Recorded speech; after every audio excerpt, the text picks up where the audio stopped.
Hopefully the wind isn't so high that you can't hear my voice.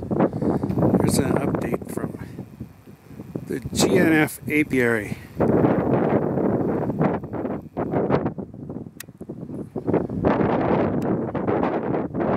It's number 1. It looks really good. Ruthie and I changed some protocols. It's number 4. Again, very strong, good population.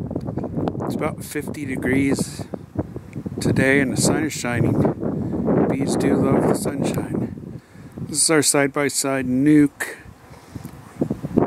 There's two colonies in there.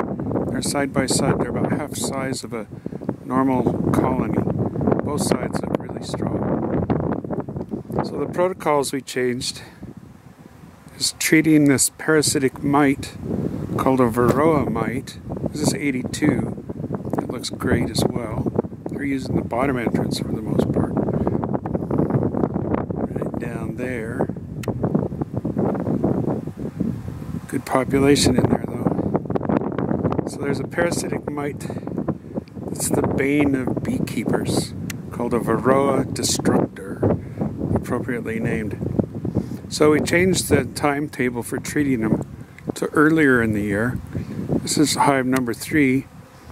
And they're mostly using the lower entrance. Sorry about that jiggling. So we changed the timetable on treating the Varroa mites.